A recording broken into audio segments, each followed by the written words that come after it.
After all that holiday celebrating, all that food and family time, my brain definitely feels ready for a good workout. I know what you mean. Like, we've been relaxing in comfy slippers for weeks, and now it's time to lace up those hiking boots. Exactly, a mental hike. Is Speaking of adventures, welcome everyone to another deep dive into history. I'm Hari. And I'm Kimi, and today we're going to introduce you to a truly fascinating figure, Maria Trubnikova, a 19th century Russian feminist. We're going beyond the usual summaries and really dig into her life, her work, and the incredible challenges she faced advocating for women's rights in a society that, well, wasn't exactly known for being progressive. Especially when it came to women stepping outside of traditional roles. Now, what I find so captivating about Maria is how effective she was as an activist. Yeah, she achieved some major victories for the women's movement, and she did it all through a really strategic approach. Very clever. To fully grasp how she did it, though, we need to start with her upbringing. Right, those early influences that shaped her worldview. She had a unique start. Let's see, she was born in Siberia in 1835. Siberia, wow. Not exactly the heart of Russia's social scene. No, not at all. And to add another layer of intrigue, both her parents died when she was quite young. So sad. It is. She ended up being raised by a wealthy aunt. But here is a fascinating twist. Her father was a Decembrist rebel. Wait, so he actively imposed the Tsarist regime? Exactly. You can't help but wonder if that rebellious spirit somehow passed down to Maria, even though she didn't know him. Definitely makes you think about the threads that connect us to our family history. Now, her marriage also played a significant role. Oh, absolutely. She married a landowner, Konstantin Trubnikov, when she was just 19. That young. It was common back then. And initially, he seemed quite liberal. In fact, get this, he wooed her by reciting the works of Alexander Herzen.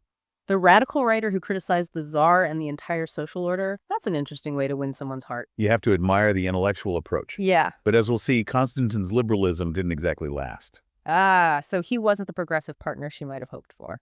Not quite. He became more conservative as time went on and even opposed her activism. That must have been incredibly difficult for her. It was. But it speaks to the complexities of the time. People's views could really shift with the political winds. And on top of all that, Maria was a busy mother. I can't even imagine juggling motherhood with activism in 19th century Russia. She had 7 children, 4 of whom survived to adulthood. Yet she still found time to immerse herself in the writings of French philosophers and thinkers. Wow, talk about a dedicated autodidact. She was building her own intellectual foundation even amidst the demands of family life. Precisely. And it was this thirst for knowledge, this desire to connect with other women intellectually, that led her to create her famous salons. Those salons played a crucial role in the Russian women's movement. Weren't they initially mixed gender, though? They were. But in 1855, Maria made a pivotal decision. Let me guess, she shifted to women-only gatherings. Exactly. She recognized that women needed a space of their own, a place where they could freely discuss ideas and support each other without the constraints of societal expectations. A space for true empowerment and solidarity. That's brilliant. And it was in these salons that she formed a powerful alliance with 2 other remarkable women, Nadezhda Stasova and Anna Filosofova. The Triumvirate, as they were called, a force to be reckoned with in the fight for women's rights in Russia. Each brought her unique strengths to the movement. Maria, the visionary leader, Nadezhda, the brilliant organizer, and Anna, the moral compass.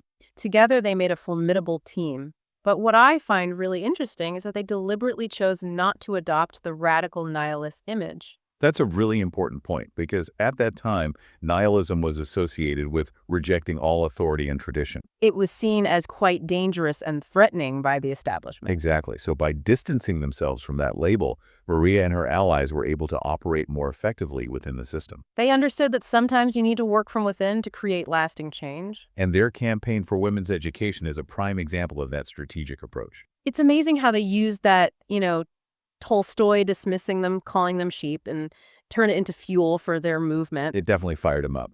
They weren't going to let some grumpy count derail their efforts. And that's where their strategic brilliance really shines through.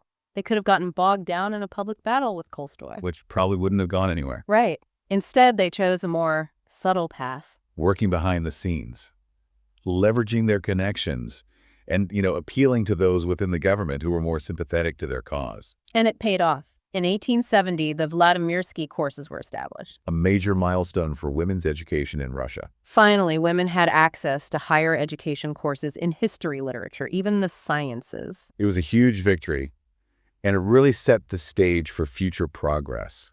It's like they planted a seed, and that seed started to grow and spread. Inspiring others to take up the cause and expanding the movement beyond those initial salons. Exactly. They created a ripple effect that reached far and wide. Now, here's another fascinating aspect of their work. Maria, in particular, was a prolific letter writer, Oh, yes, she built an incredible network across Europe, connecting with some of the most prominent feminist thinkers of the time. like Jenny Delacourt in France and Josephine Butler in England. Imagine the conversations they must have had, sharing ideas, strategies, experiences across borders. It really highlights the interconnectedness of social movements even back then. And get this, Maria even corresponded with John Stuart Mill, The John Stuart Mill. the one and only, the renowned philosopher and advocate for women's rights. And his groundbreaking essay, The Subjection of Women, was actually influenced by his exchanges with Maria. Think about that for a moment. A Russian woman shaping the thoughts of one of the West's most influential thinkers. It shows you the power of cross-cultural dialogue, how those personal connections can lead to profound intellectual shifts. And Maria's letters to Mill weren't just friendly chats. They provided him with first-hand accounts of women's lives in Russia. Which at that time was often seen as this mysterious and even threatening place by many in the West. Right. So she was able to challenge those preconceived notions and offer a more nuanced perspective. Broadening the understanding of the global fight for women's rights. Amazing. And she didn't just share her own experiences. No, she actively worked to bring the ideas of Western feminists into Russian context. Through translations and publications, right? Yeah. She and her colleagues established the Women's Publishing Cooperative Which provided employment for women, and produced a wide range of materials. from scientific texts to children's literature. They weren't just fighting for access to education, They were actively shaping the intellectual landscape. ensuring that women had access to knowledge and could participate in the creation of knowledge as well. Now, we've talked a lot about Maria's accomplishments, but it's important to acknowledge that her life wasn't without its challenges. Yes, she faced personal hardships as well. As she got older, her health declined, She struggled financially. and her relationship with Constantine, well, became increasingly strained. As his views grew more conservative, he actually opposed a lot of her work. It's a reminder that even those who champion social change are not immune to personal struggles. It's also a testament to Maria's strength and resilience that she continued her activism despite these difficulties. And that activism extended beyond women's rights. She was a true believer in social justice across the board. For instance, did you know that she actually sheltered Sofia Perovskaya? The revolutionary figure. Yes, the one who was being hunted by the authorities for her involvement in anti-government activities. It was a risky move, but Maria was willing to put herself in danger to protect someone fighting for what she believed in. It shows the depth of her convictions and her unwavering belief in the power of solidarity. So we've seen how Maria Trubnikova turned setbacks into opportunities, How she navigated a complex social and political landscape. and how she built bridges across borders. And as we move into our final segment, I think it's worth reflecting on what we can learn from her strategic approach to activism. What lessons can we apply in our own time to create a more just and equitable world?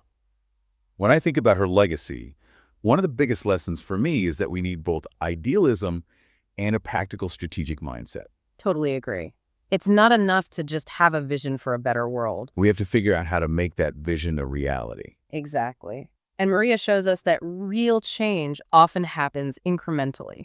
It's about finding those pressure points within the system, And applying pressure strategically to create a shift. whether it's through building networks, raising awareness, Or advocating for policy changes. It's about taking action and being persistent. and sometimes it's about those smaller, less glamorous actions too. The everyday acts of resistance. Sharing information, Yeah. educating others, supporting those who are marginalized. And through it all, Maria never lost sight of her ideals. Even when faced with personal hardships and setbacks, she kept pushing forward.